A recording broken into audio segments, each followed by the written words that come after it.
Congressman Scott, do you support a single-payer health program for all Americans? Do you also support the Amero? And do you support Security and Prosperity Partnership, which in simple terms is the North American Union? Well, first of all, on the single payer, I do not. I support the public option. The problem with the single payer, I think we went over that before, the young lady asked about Medicare for all, is the fact, quite honestly, that we can't operate that within the infrastructure of what we got in this country now, number one. Number two, the public option offers the same thing with being able to work with a combination of the public option and also keeping a very viable, strong, which I believe is important, in private insurance agent industry, so that we can have the choice, so people can be free to have a choice, so they don't have to choose the public option, they can have the other thing. The North American Union. The Amero. The Amero. $1 for the country. I must say I'm not familiar. It's like the euro. It's another currency. Oh, a currency for America. No. North America. No. I'm not. I can answer that for you right away. I am not. Look, folks, you're looking at somebody who loves America. And that's one of the major reasons why I'm fighting so hard, so that we can save America. Because if we do not do something to bring down this health care cost, we're not going to have an America. No, we're not. Personal responsibility. Thanks, Congressman Scott. Thank you for your question. Next question from the floor, please. Good morning. My name is Slade Davis. I live over in Mableton, and I want to thank y'all for being here today to hear from us. You talk about choice, that this bill gives choice. I see this bill restricting choice.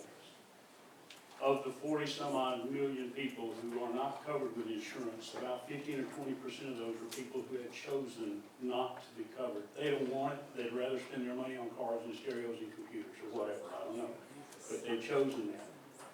Okay? This bill will punish them by excising a tax upon them or forcing them to buy insurance. Small businesses who do the same thing. This bill will punish them with an excise tax of up to 8% of their payroll if they choose not to do that. They've chosen to run their business their way. That's how they want to do it.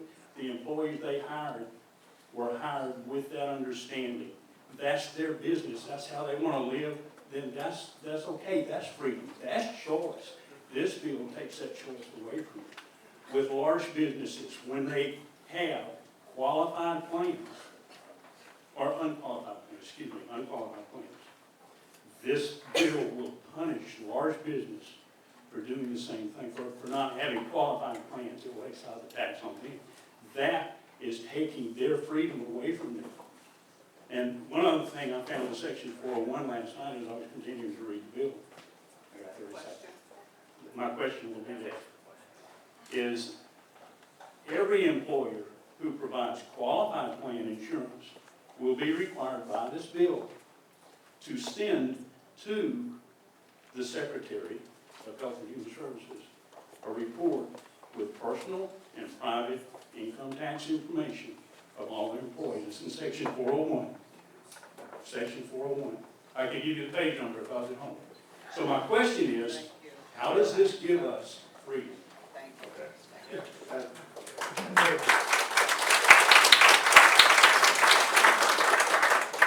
would just like to say very briefly, at AARP, For David, not you. Please, let David answer, because we're going to vote sooner or later. We're going to know what he wants. Be quiet for a while, okay? On the issue of the private information, that's on for, we would certainly check that and get some correct answers for you. We are very, this is a shared responsibility.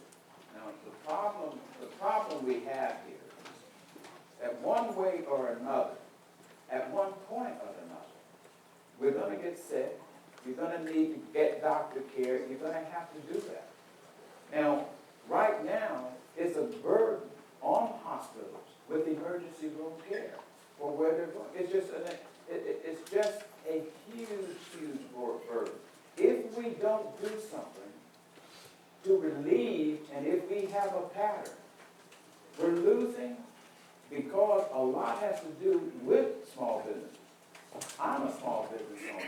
I understand what you're talking about. I have to grapple with this. I was a part of the effort to slow this down so that we could address small businesses. That's why we've given them the exemption. That's why we also are giving tax credits and help to businesses to help them to keep those employer insurances. And yes, this bill does require everyone to pitch in and have insurance. That's the only way we're going to get there. Is it going to be a tight fit for some? Yes. Is it a tight fit for insurance companies or what we're having to do? Yes. This is not easy, folks. But it is something we must do because failure or not to do anything and allow our people continuously to lose their health insurance at $14,600 every day will take us off the cliff. So it's tough. And we're just going to have to put our wheel, roll up our sleeves. I will look at what you talked about on 401.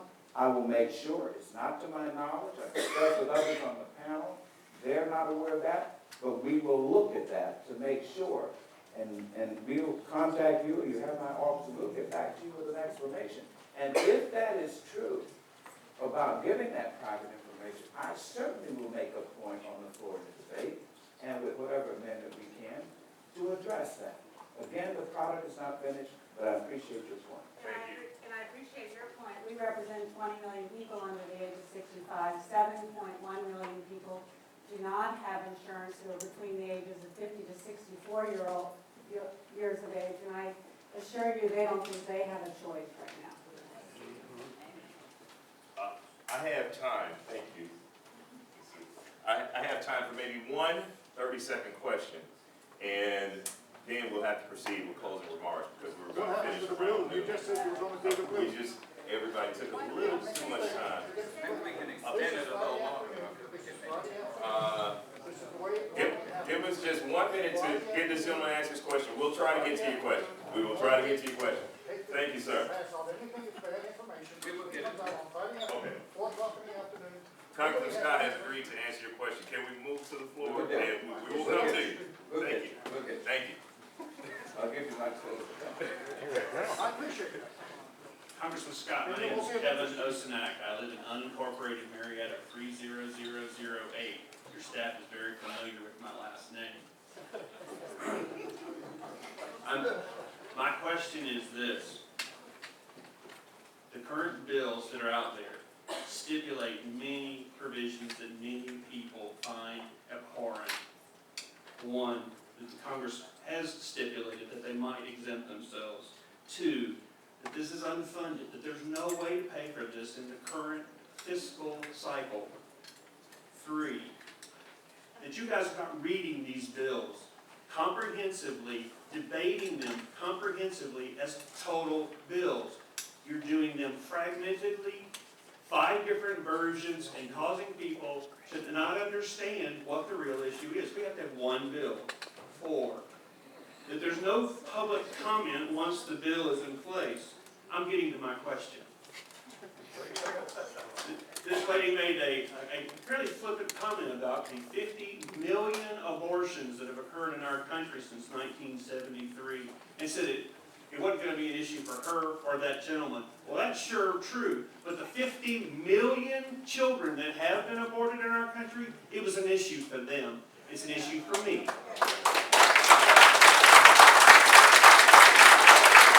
The Health and Human Services Secretary will have final say over all insurance policies and providers. Now, my question is this. What are you prepared to stand for and against? I want to know specifically on these topics,